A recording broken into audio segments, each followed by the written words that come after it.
Hello everybody! As you can see here, as you're watching this, I got a really good result in the last Div 3 round. I got 9th place out of everyone, and as you can see, everyone above me is a red account or some small for a red account. I also defeated many grandmasters, and because of this reason I decided to make solutions where I explain the problems given at this round. So we will get started with problem A.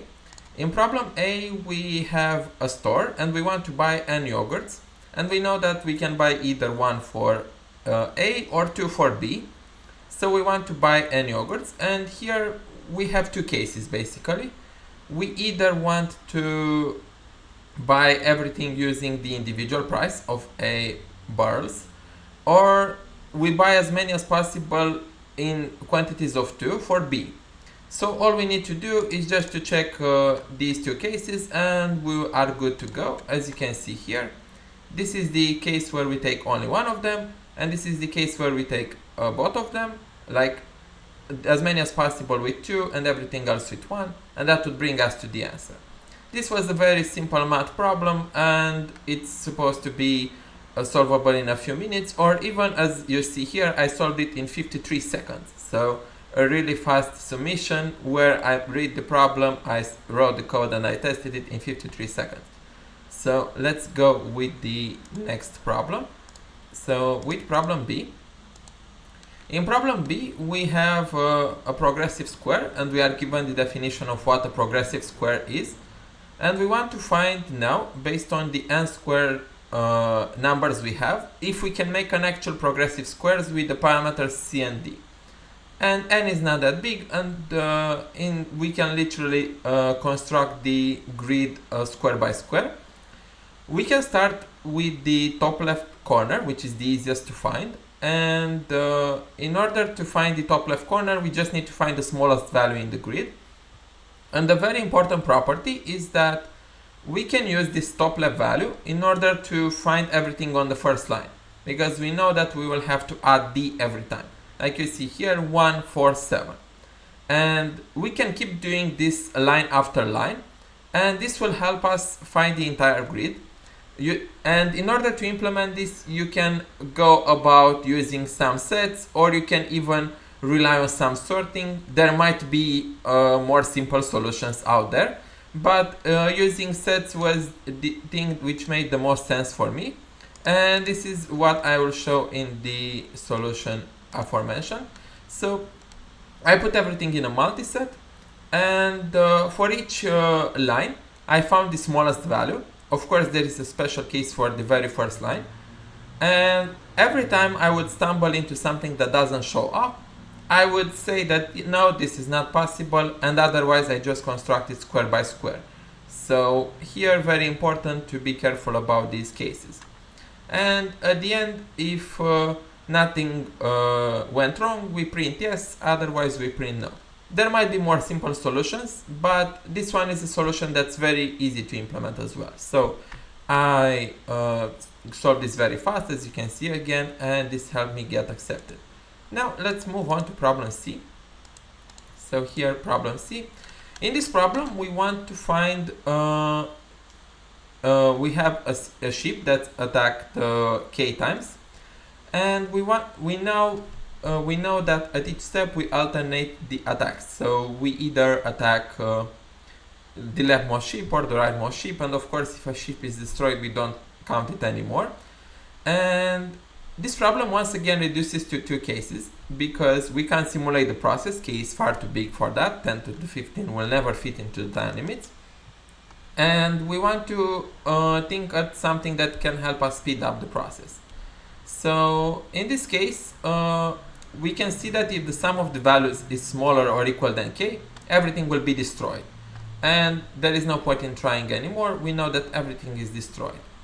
And now the next part is dealing with the case when there are things that can be accessed, or things that will still stand, more like it.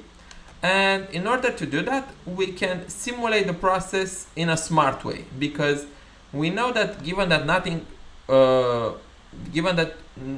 there will still be at least one ship standing, we can simply say that we will distribute k over 2 damage to the ships on the left and k over 2 damage to the ships on the right. And in order to assess how much damage will be done to each side, we can go in a for loop left to right, and every time we have a ship that's gonna be destroyed, we remove it. Otherwise, we subtract the remaining number of moves for that half from that each hit point, because there might be a case when by the combined effect of both ships, of both attacks, this ship will be destroyed.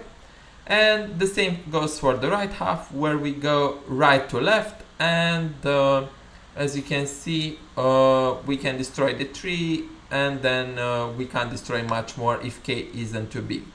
And this is what I did in this solution as well. So as you can see, the first case, the sum is bigger than everything, and the second case, we pretty much have to split into two halves.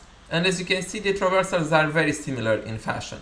I go left to right and right to left, and if I can destroy the ship, I destroy it. Otherwise, I reduce the hit points by that amount, and I just count how many zeros I have in order to get the answer.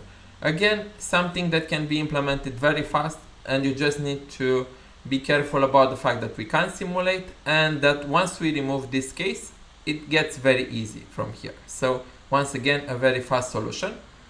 Now, the next problem I will present, and this will be the last one in this current video, because I will split the more difficult problems in separate sections. For problem D, we have an array of n integers and another array of m integers, and we consider an array C of length m to be good if the elements can be rearranged so that at least k of them match the elements from B. And we now want to check for each subarray of length m if it's gonna be good or not. And we know that it has to have equal values in at least k positions. Now, the intuition behind this problem is that given that we want to choose every subarray, we want to think at some kind of a sliding window to get this done. And this means that we will do something every time we add a value, and we will do something every time we remove a value. Now let's think about what kind of something we need to do. And in this case, we can go about every time we add a value, we now have to rely on the frequency of that value in the subarray we are working now with, and on the frequency of that value in the array B. And there will be for each value two cases. The first case is when everything will fit with the value from the second array, and then we would have a bunch which will be left out. And the case when the opposite thing happens and the values in the array B are more frequent. So now all we have to do is that if we have, let's say, two values in array A which are equal to 5 and four values in array B which are equal to 5, we will only add 2. Or if the opposite happens, we once again add 2. And this counter can be kept with just one variable. And you will see in my solution the sliding window approach, where I just relied on this in order to solve it once again really fast. So as you can see here, even though these problems seem difficult at the first glance, as you can see, if you approach them in the right way, and this is something you can end up being better at by watching my videos and by practicing quality problems or by working with me, you can see that the solution once again is really short. So I found the frequency array for the second array.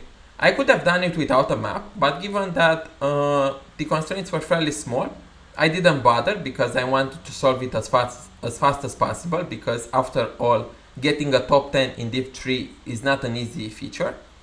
And then after that, I just kept the counter, and you see that I do the same thing twice. When I add a value, I check what's the new effect of the new contribution of that value based on the contribution the frequency arrays have to the answer. And also every time I remove it, I do the same thing. So these two pieces of code are identical.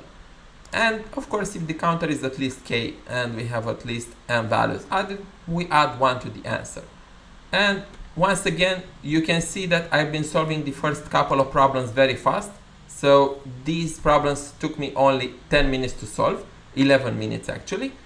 And the solutions I presented were also fairly simple. I just relied on logic, on sliding window, and most importantly on clean implementation. Because in order to solve these problems, you need to also have in mind to always have clean implementations. Now, as I told you earlier, I will cover the next problems in another video. And if you liked watching this video, please like the video, subscribe to the channel, and tell your friends about me, as I always create high quality videos. And also stay tuned for the other videos I will make on the last 4 problems, which will be covered in more depth as the ideas are more difficult. So if you enjoyed watching this video, once again, thank you for watching and see you next time. Cheers!